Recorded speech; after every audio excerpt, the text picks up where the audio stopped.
joining me for our celebration of women in property, and I'm delighted to welcome Sue Elkington. And Sue, lovely to have you on Property Tribes TV. Thank you very much, thank you. Your property journey started at a very young age, actually, didn't it? Oh, it started in my late teens. I had a very unfortunate childhood, in as much as I lost my mother very early in childhood. And I had a big thing about security, and I honestly believed that the thing that would make me feel secure and what have you was to actually own my own home. Unheard of in my family or on the council estate where I grew up. But I got this thing in my head, and so I was intent, and I worked towards it right the way through my teens, and eventually managed to buy a property when I was just 18. I was as green as a lettuce. I didn't know what I didn't know. And when all the furniture had been moved out and I got the keys and I went in very, very excited, I bought an absolute pit and I had no concept of what I'd done. I had no money. I had no knowledge. I had no practical skills. And I spent 2 whole years putting that place back together again. At the end of which, the property that I bought for £6,250, that's how old I am, I sold for £13,500. Wow. And then I thought, do I buy one in the same area? Well, why would you do that? Because you can only buy like for like. So I went and bought another pit, and I did it again. I bought for 14,400, I sold for 21. And then I did it again, and the rest is history. That was 134 refurbishments ago. That's incredible. So you must really have got the kind of property bug early on. Yeah, but I really didn't realise what I was doing. I didn't realise that I was refurbishing for profit, that I was refurbishing to take myself up the property ladder, because I'm talking 1975, 76, no TV programmes. There was no awareness about property or no realisation of what property could do for you. So things have changed markedly since then. Had no concept of what was going on. It happened. It was just a generic thing that happened. I didn't plan it, but I got into it. I stayed in it. I'm still in it. You must have had such sort of strength of determination and commitment, because you were probably working very much in isolation. Oh yeah, absolutely, How did absolutely. you stay with it? Necessity. Every time I bought, I wiped myself clean. Every time I bought, I had no money. I was trying to better my postcodes, if you like, every time I moved. I was trying to move up, which meant buying something a little bit worse than the thing that I was selling every time. And it was out of pure necessity. I had to learn these skills. I had to sort out. I had to find a way to do these things. And the old thing, if you can't find a door, you find a window. You find a way to do it, which meant that I had to skill up. I didn't even know you could employ a plumber. I didn't even know you could get a plasterer. These things weren't around back in the 1970s, early 80s, and you just had to put to and crack on. But yes, I would go into builders' merchants. I would wait 15 minutes to get served. All the guys would get served in front of me. They would ask me if I'd come into the right place, if I got the wrong shop, if I knew what they sold. How many bricks do you want again? Are you sure? Yeah, I think so. You know, I got it all, and I still do. Not often, but I still do. Still happens. And now you're still very, very hands-on, aren't you? I can't. When I advise people, I say, don't become me. Go step away from the tools. You don't have to be as hands-on as I am. And I moan bitterly about it, but I love it, I think. That's what the issue is. I can't leave it alone because I'm hooked on it. That's what it is. Nothing short. What have you found to be the best thing about being involved in property for you as a woman? As a woman, it's been very, very challenging. But do you know what? Sometimes it's advantageous to be a woman. When you're dealing with builders and you're dealing with suppliers, it can be less confrontational. And I always say to people, you imagine that you've got to actually be a builder, but in actual fact, when you get into this, I see so many people who say, well, I can't do that, I work in an office. I can't do that, I work in the civil service, as I did. Or I can't do that, I work for an accountant. I say, oh my Lord, you've got 80% of the skills already. You've got planning, you've got budgeting, you've got target control, you've got date deadline.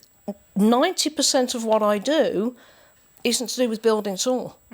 But the 10% there is, you've got to learn, and you've got to make sure that you know what you're doing, because the 10% can take you down. The 90 won't keep you, but you need that 90% to get going. No, I absolutely agree with you. And your kind of projects you're doing at the moment, you do refurbs, but you also have a portfolio of properties as well, don't you? What's the kind of scope of what you've been doing? I will do anything from a 2-bedroom terrace to an 8-bedroom HMO. HMOs are very, very fashionable at the moment, but I hate to say it, but in many, many cases, very, very poorly done. HMOs should not be taken on lightly, and they should be done well, because otherwise they can come and bite you in the rear. If you don't spend the money, take the time, you've got 7 or 8 tenants there. That's a cumulative voice that can cause you an awful lot of grief. But people don't realise you're not dealing with a normal refurb. This is about fire regulation, health and safety. This is about sewage, about water pressure, building control, HMO regulations, 29 points on the health and safety regs that have to be met. People just imagine that it's just like an ordinary multi-let. It isn't. You can't just slap a fire door in because your door frame isn't compliant.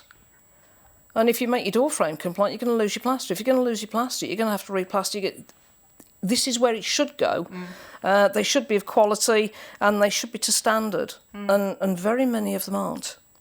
Well, I know that you're sort of a big believer in what we always say at Property Tribes, that the devil is in the detail. Absolutely, yes. Yes, absolutely. I spent 3 or 4 hours with an investor last weekend who asked me to go over and have a look, because she'd bought it. She'd literally got the keys and she bought this house, poor girl, and she was going to convert it to HMO. I walked in and I just said, you absolutely cannot do that. Why not? How does this work for you? This works for me as a 5-bedroom HMO, 3 of them en suite. I said, well, how are you getting your waste out? What way? How are you getting your human waste out? You can't take the human waste through, you can't take it across the bedrooms. That means you've got to dig up the entry. You dig up the entry, it's a communal entry. You've got to get 7 Trent's permission. You've got to deal with next door. It's a very, very bitty area. And you've got to get it right. I've been doing back-to-back HMO conversions for the last 3 years, and every single one has presented a different problem. Either physically within the property itself, or with building regs, or with fire regs, or with the neighbours. Because you can't just do what you feel you want to do. And with the water authority, people say, I'm going to put an extension on the back. Well, if it's within 1.5 metres of actual a main strain, you can't do it, not without their permission. Well, I'm going to do it anyway. Well, do it, fine. You'll get fined. And there are so many people now who are falling foul of the law. Because they purely and simply aren't producing things to standard, and quite frankly, they're unsafe. No, that's I agree with you. There's no putting too fine a point on it. They're damn unsafe, and it. I will say when I come across them. Really, what would your tips be for other women that are thinking of coming into property? Because for you, it's enabled you to develop a lifestyle Absolutely, that you love, isn't it? Yes. Hasn't it? Yeah. Don't be frightened of it. Don't think because it appears to be of a physical nature that you can't do it. It wouldn't stop you being a bus driver, would it? And it wouldn't stop you. It wouldn't stop you driving an ambulance, or it wouldn't stop you. It wouldn't stop you being a paramedic. Why in the name of goodness should it stop you getting into property and looking to convert property? I know many women who are very successful in property conversion and really, really rather good at it.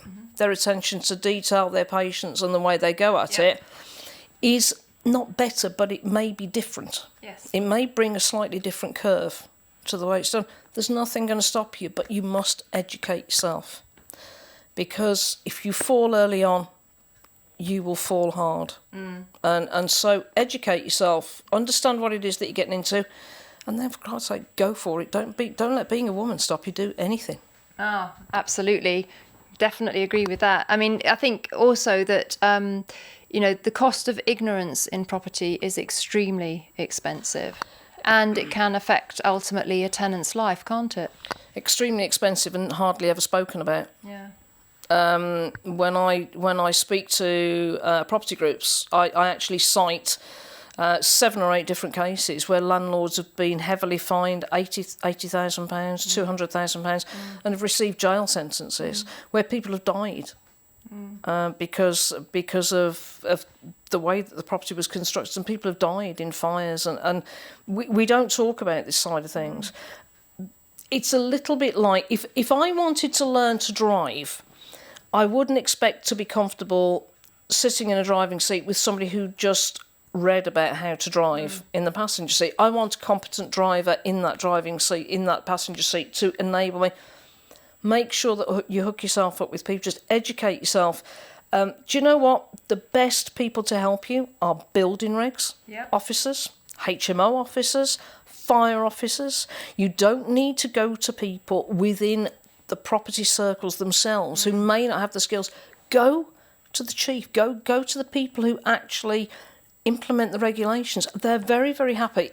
When I start a job, my first week, I ask for an interview with building regs, fire control, and the HMO officer. Yep. And when they come out, my attitude to them is always the same. What tune are you playing? Because I need to know how you want me to dance. Because what they say is what I do. And those are the people that I take my guidance from. Well, that is a fantastic piece of advice to end on, Sue. Thank you so much for joining me in our celebration of women in property. And it's just been so refreshing hearing you speak. I think it's very inspirational. And I do hope that everybody will join the conversation on Property Tribes. And I'm sure Sue will join in as well with us. Thank you so much, Sue. Thank you. Thank you.